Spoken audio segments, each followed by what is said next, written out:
United States has long used economic sanctions as a weapon of choice, targeting countries like Russia, Iran, Venezuela, and many African countries, thus crippling their economy.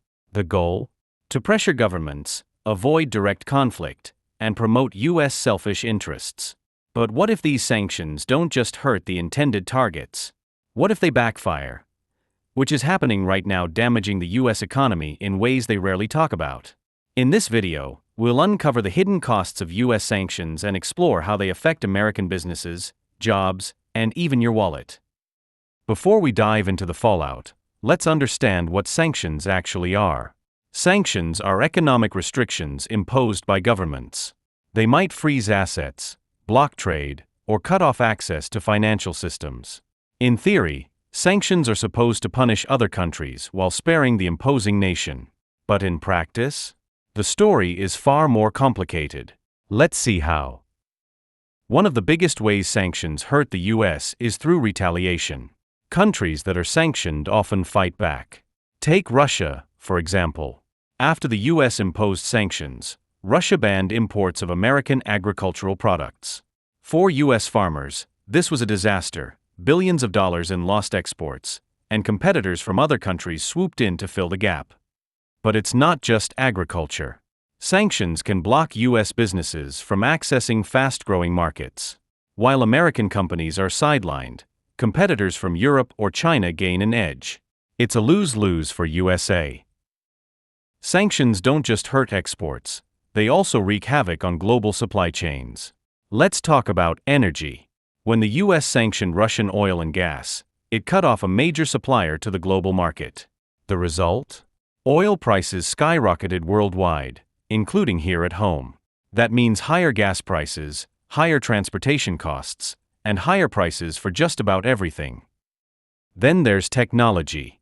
Sanctions on China have limited access to rare earth minerals, key components for electronics, batteries, and even military equipment. Without these materials, U.S. companies face rising costs and delays in production. Another hidden consequence is financial blowback. You see, the U.S. dollar is the world's most dominant currency. But overusing sanctions has pushed countries to look for alternatives. For example, China and Russia are developing systems called BRICS to bypass the U.S. financial network, and some countries are even trading in their own currencies instead of dollars. If this trend continues, it could weaken the dollar's dominance, making it harder for the U.S. to influence global markets and even raising borrowing costs for our own economy. Let's look at some real-world examples.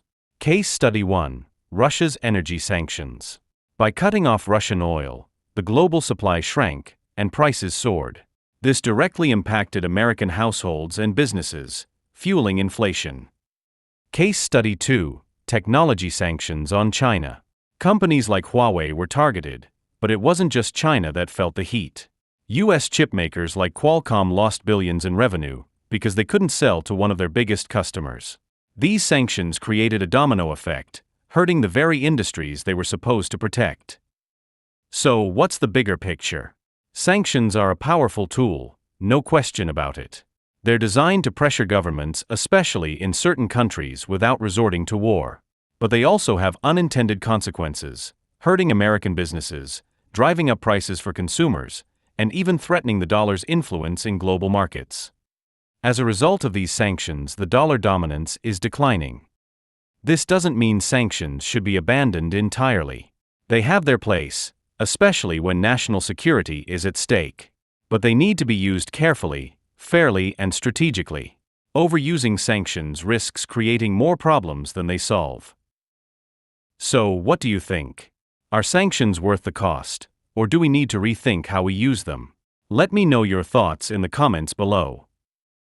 And if you found this video insightful, don't forget to like, share, and subscribe for more deep dives into global issues that shape our world.